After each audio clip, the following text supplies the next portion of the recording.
12 years old. I went to Guatemala to meet my grandparents and other relatives for the first time. I felt a little bit nervous and excited at the same time. I felt overjoyed. They really knew me from pictures, and they hugged me and they started to cry, and I didn't know how much important I was to them until that day. I learned that it really, really hurts when a family is separated from a member of the family. It's very hard and very sad because the family breaks apart. Just wish there was a door that you could just go through and back all the time. My name is Luis Argueta. I've been in the filmmaking business for over 30 years, more than you've been alive.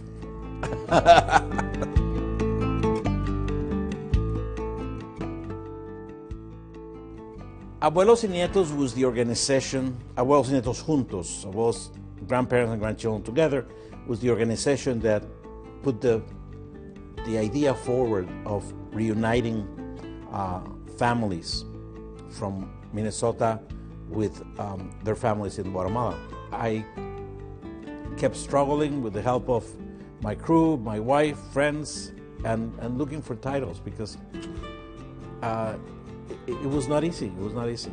But then I realized that in the film, one of the main forces that propelled Lisa Kramer, who was the person who came up with the idea, was a conversation she had with a mother here in Worthington. And the mother, when she learned that Lisa was about to go to Guatemala on another of her mission trips, said, "Lisa, could you go to visit my parents and give them embraces for me?" She said, "Lisa, can you go to Guatemala and when you go to Guatemala, could you go visit my parents and embrace them for me? Because I can't." And it's a theme that several of the parents mentioned, how after separations of over 10, 12, 13, in one instance 16 years, what they really long to do is embrace their parents, their grandparents. And the more and more I thought about it, the more I became convinced that it was really an appropriate title. I think that by embracing these kids, by embracing the issues of mixed status families, by embracing the immigration question, we really will not just lose our fear of the other, of the immigrant, but we will really regain some of our own humanity. And I think that we definitely can use a little bit more of that.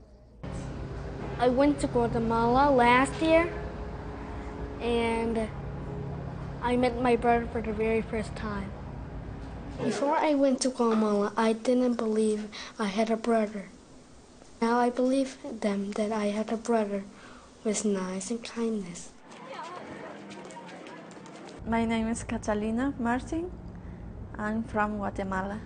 I lived in New Orleans for 14 years. When I moved to New Orleans, it's because for work, to have a better life for my kids. I excited to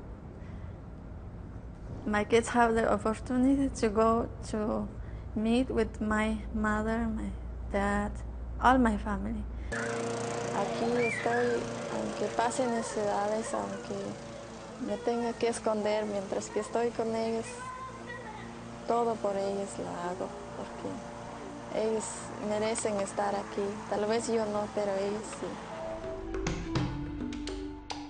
I think that by focusing on U.S. citizen children, people will be more open to see the human face of immigration. And I sincerely believe that if we begin to see the immigrant as not as the other, but as ourselves, we are really beginning a process of personal, emotional, and spiritual healing that is much needed in this country. So if I can have one person identify with these kids, I'll feel I've done my job.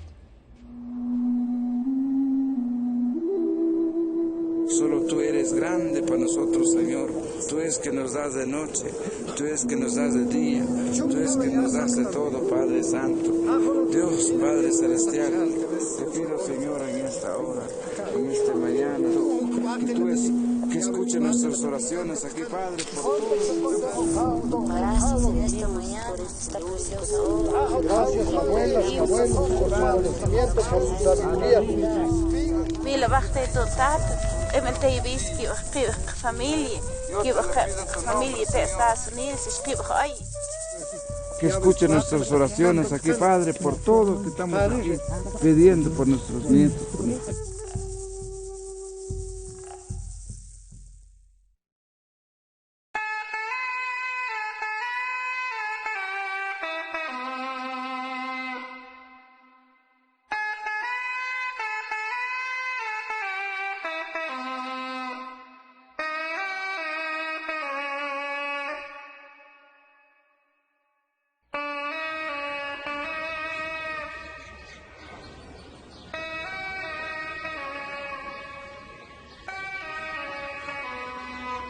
Hace como 16 años que no viste mi hijo Luis, casi ya 16 años, ya hace mucho tiempo. Cuando se fueron mis hijos, me sentí preocupado, penosa. Esta es la tristeza para mí. Al ver mis 4 varones ahora que están allá en los estados, con sus esposos, con sus hijitos, pero afuera del país.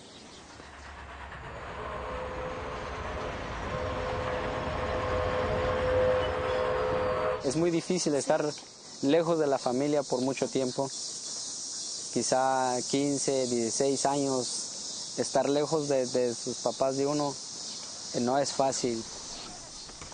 Siempre en tu corazón está en que no lo puedes hablar a ver tus papás, no lo puedes visitar, decir cómo estás o cómo amaneciste, todo eso siempre es, aunque se puede hacer por teléfono, pero no es igual.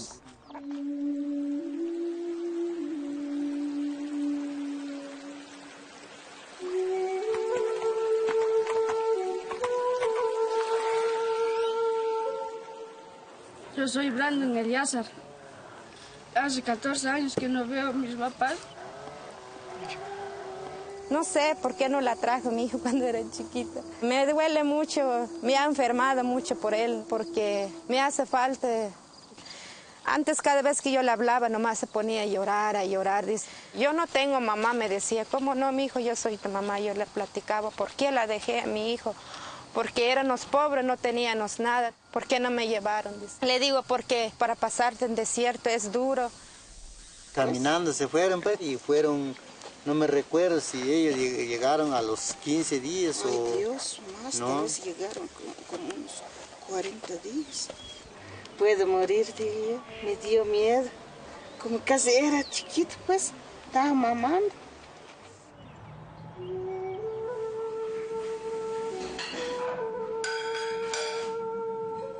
No tenemos papeles para ir y regresar. Y es por eso tal vez no abandonado la familia, pero siempre hablamos por teléfono, mandarle un dinerito, pero darle un abrazo es lo que extrañamos, es lo que anhelamos. Pero hasta hoy en día no sé cuándo habrá esa oportunidad para abrazar a la familia.